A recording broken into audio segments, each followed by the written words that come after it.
Dungeons & Dragons Honor Among Thieves was one of those films where I was surprised by the trailer. Right off the bat, it looked a little bit funnier than I had originally claimed Dungeons & Dragons to be. In fact, it was one of those few movies at the time that I wanted to go see in theaters.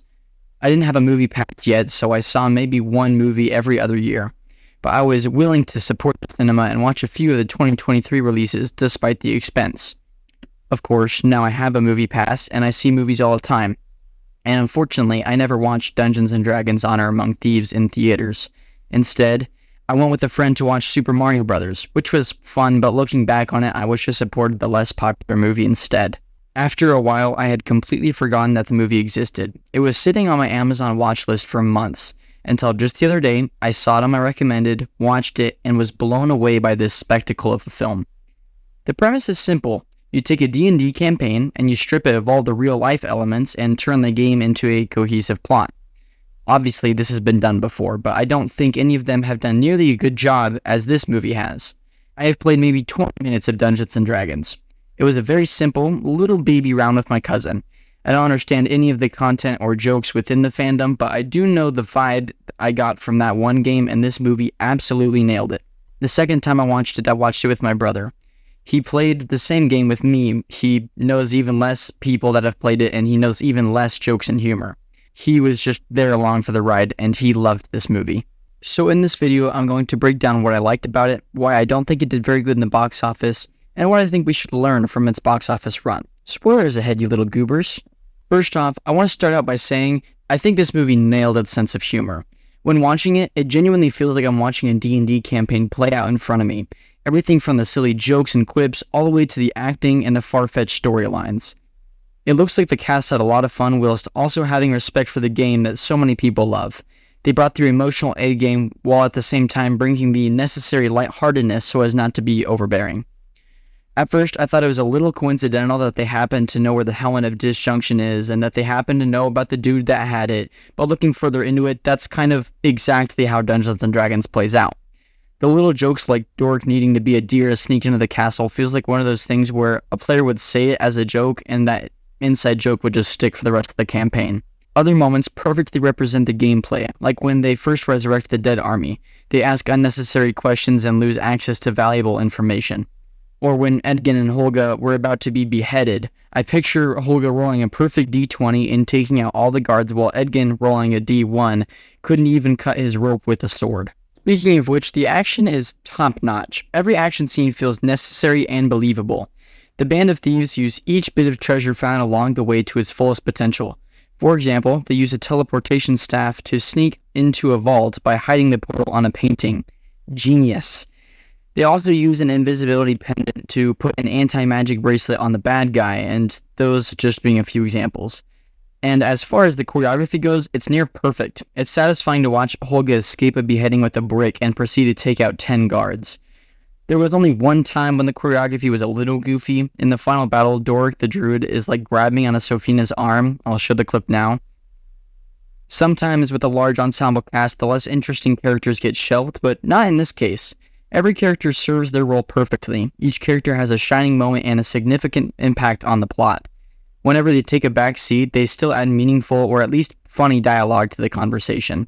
Every single conversation feels natural and necessary, particularly with the flashbacks. Everything is in place to set up things that happen in the finale or earlier, with my example coming from his resurrection. We see 3 dragonflies, once when Edgin's wife passed, once in a flashback where we meet his wife, and once when Holga had passed. In that last moment, Edgin recalled the words he had once heard from his wife. Stop trying to capture it. You just have to let it go. Now, usually heavy foreshadowing like this feels weird, but in D&D's case, it played out slowly and naturally, reaching the only conclusion it could have, reviving Kira's surrogate mother, Holga. We're shown throughout the entire runtime of the movie that Holga was always there for Kira. She was always loving, respectful, and conscious of Kira's needs. And because we are shown this love and affection throughout the whole movie, it made her revival all the more satisfying and natural. Another conversation I really liked for its comedic value, but also, more importantly, its lessons in perseverance and determination. No! That's the whole point! We must never stop failing, because the minute we do, We failed. A little more than halfway through the film, the band of thieves entertains the idea of giving up. All hope seems lost when Simon can't attune to the helmet of disjunction, but Edgin reminds them that they can't give up now, lest it all be for nothing. Last thing you want to do is tell the Emerald Enclave that you had a chance to save him, but you walked away. You left your tribe to be with a man who left you because you were so upset about leaving your tribe. You're a petty thief masquerading as a petty sorcerer.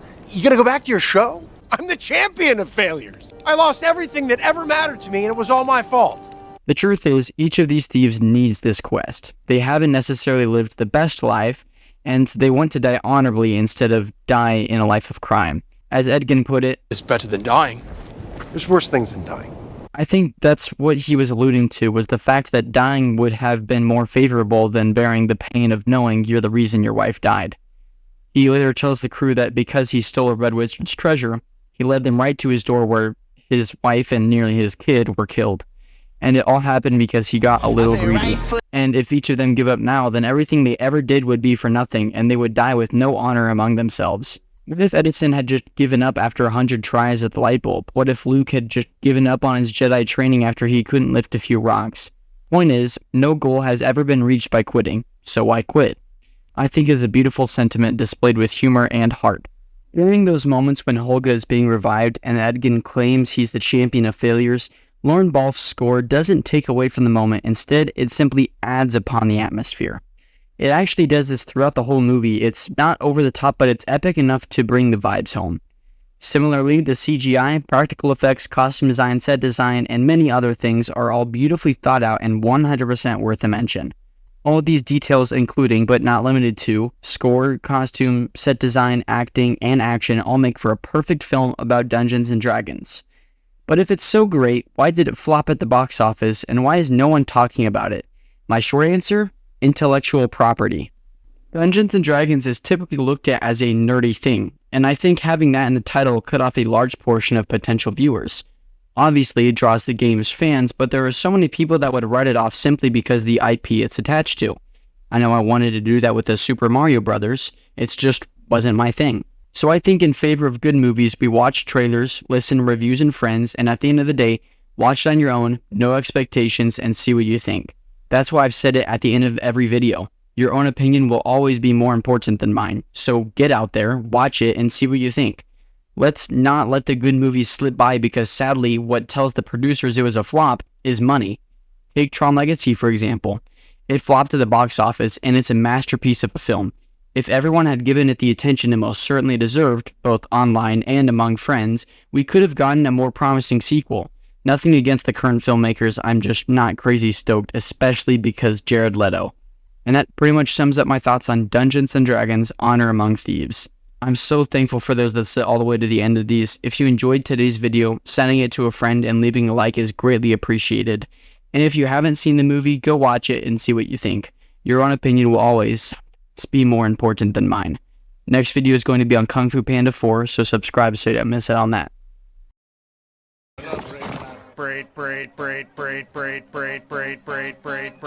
What madness is this?